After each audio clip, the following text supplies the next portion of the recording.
കഴിഞ്ഞ ഒരു മാസത്തിനിടെ 3 മുസ്ലിം ലീഗ് പ്രവർത്തകരെയാണ് മയക്കുമരുന്ന് കേസുകളുമായി ബന്ധപ്പെട്ട് പോലീസ് പിടികൂടിയത്.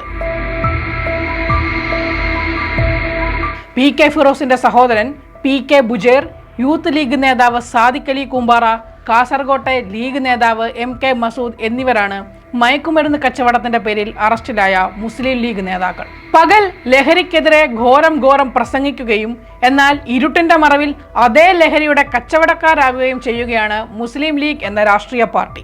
സമൂഹത്തോട് പ്രതിബദ്ധതയില്ലാതെ മഹാരഥന്മാർ വഴിതെളിച്ച പന്താവിൽ നിന്ന് വിട്ടുമാറി സമ്പത്ത് നേടാനായി ഏത് ഹീനമാർഗവും ഉപയോഗിക്കാൻ തയ്യാറായിരിക്കുകയാണ് മുസ്ലിം ലീഗ് പ്രവർത്തകർ. സമൂഹത്തെ കാർന്നു തിന്നുന്ന ലഹരിയുടെ കച്ചവടക്കാരാകുന്നതിലൂടെ എന്ത് സാമൂഹിക പ്രതിബദ്ധതയാണ് രാഷ്ട്രീയ പാർട്ടി എന്ന നിലയിൽ ഇവർക്കുള്ളതെന്ന ചോദ്യം ബാക്കിയാകുകയാണ്. യൂത്ത് ലീഗ് സംസ്ഥാന പ്രസിഡന്റ് പി.കെ. ഫിറോസിന്റെ സഹോദരനാണ് കഴിഞ്ഞ ദിവസം പോലീസിനെ ആക്രമിച്ചതിന് അറസ്റ്റിലായ പി.കെ. ബുജേർ. ലഹരി ഇടപാടുകൾ നടത്തുന്നുണ്ടെന്ന വിവരത്തെ തുടർന്ന് പരിശോധിക്കാനെത്തിയ പോലീസ് സംഘത്തെയാണ് ഇയാൾ ആക്രമിച്ചത്. ആക്രമണത്തിൽ ഒരു സിവിൽ പോലീസ് ഓഫീസർക്ക് പരുക്കേൽക്കുകയും ചെയ്തു. ലഹരിക്കടത്ത് സംഘത്തിലെ ഒരു പ്രധാന കണ്ണിയാണ് ഇയാളെന്നാണ് പോലീസിന്റെ കണ്ടെത്തൽ. കൂടാതെ സ്ഥിരമായി മയക്കുമരുന്നിന് അടിമയാണ് താനെന്നും പി.കെ. ബുജേർ കുറ്റസമ്മതം നടത്തുകയും ചെയ്തിട്ടുണ്ട്. മുൻപ് സാമൂഹിക മാധ്യമങ്ങളിൽ എഴുതിയ പോസ്റ്റുകളിലും താൻ ലഹരി ഉപയോഗിച്ചിട്ടുണ്ടെന്ന് ഇയാൾ എഴുതിയിട്ടുണ്ട്.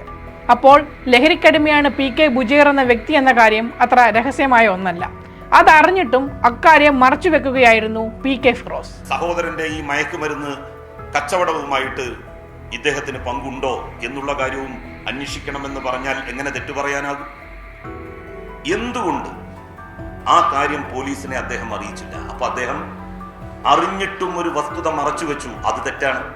ഒരു മയക്കുമരുന്ന് കാരിയർ തന്റെ വീട്ടിലുണ്ട് എന്നുള്ള വസ്തുത മനസ്സിലായിട്ടും അത് അധികൃതരോട് പറയാതെ മറച്ചു വെച്ചു. ലഹരി വസ്തുക്കളുമായി പിടിയിലായ മറ്റൊരു ലീഗ് നേതാവാണ് എം.കെ. മസൂദ്. ലക്ഷക്കണക്കിന് രൂപ വില വരുന്ന 123 കിലോഗ്രാം കഞ്ചാവുമായാണ് മംഗളൂരു പോലീസ് കാസർഗോഡ് ദേലമ്പാടിയിലെ പ്രാദേശിക ലീഗ് നേതാവായ എം.കെ. മസൂദിനെ അറസ്റ്റ് ചെയ്തത്. കേരളത്തിനകത്തും കർണാടകയുടെ പല ഭാഗങ്ങളിലും സ്കൂൾ കുട്ടികൾക്ക് ഉൾപ്പെടെ കഞ്ചാവ് വിൽക്കുന്ന സംഘത്തിലെ പ്രധാന കണ്ണിയാണ് ഇയാളെന്നാണ് വിവരം. കോഴിക്കോട് കൂടരഞ്ഞിയിലെ യൂത്ത് ലീഗിന്റെ മുൻ പഞ്ചായത്ത് കമ്മിറ്റി പ്രസിഡന്റായ സാദിഖ് അലി കൂമ്പാറയെ MDMA കച്ചവടം ചെയ്തതിനാണ് പോലീസ് പിടികൂടിയത്. ലഹരി വസ്തുക്കളുമായി പിടിയിലായ അബ്ദുൾ ഖാദർ, മുഹമ്മദ് ദാനിഷ് എന്നിവരുടെ ഫോൺ കോളുകളും ബാങ്ക് അക്കൗണ്ട് ഇടപാടുകളും പരിശോധിച്ചപ്പോഴാണ് സാദിഖ് അലിക്ക് വേണ്ടിയാണ് MDMA എത്തിച്ചതെന്നും കച്ചവടം നടത്തിയിരുന്നതെന്നും പോലീസ് കണ്ടെത്തിയത്. കഴിഞ്ഞ ഒരു മാസത്തിനിടെയാണ് സമൂഹത്തെ കാർന്നു തിന്നുന്ന മയക്കുമരുന്നുകൾ വിൽപ്പന ചെയ്തു എന്നതിന്റെ പേരിൽ 3 മുസ്ലിം ലീഗ് പ്രവർത്തകർ പോലീസിന്റെ പിടിയിലായിരിക്കുന്നത്. യൂത്ത് ലീഗ് നേതാവ് പി.കെ. ഫിറോസ് സഹോദരൻ ലഹരിക്കടത്ത് കേസിൽ അറസ്റ്റിലായപ്പോൾ പറഞ്ഞത് ഇങ്ങനെയായിരുന്നു: സഹോദരൻ ചെയ്തതിന്റെ പേരിൽ തന്നെ ക്രൂശിക്കുന്നു. കുറച്ചു കാലങ്ങൾക്ക് മുമ്പ് ഇതേ പി.കെ. ഫിറോസ് തന്നെയായിരുന്നു കെട്ടിച്ചമച്ച ഒരു കള്ളപ്പണക്കേസിന്റെ പേരിൽ ബിനീഷ് കോടിയേരിയെ ലഹരിക്കടത്തുമായി ബന്ധപ്പെടുത്തി വ്യാജ പ്രചാരണങ്ങൾ നടത്തിയിരുന്നത്.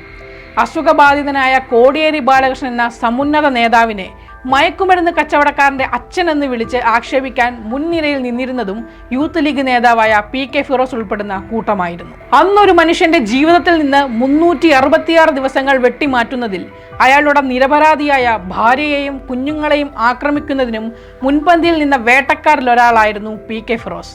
അന്ന് ഒരു നിരപരാധിയുടെ ചോര വീഴ്ത്തിയിട്ടും പി.കെ. ഫിറോസിന് ഒന്നുമാകാൻ സാധിച്ചില്ല.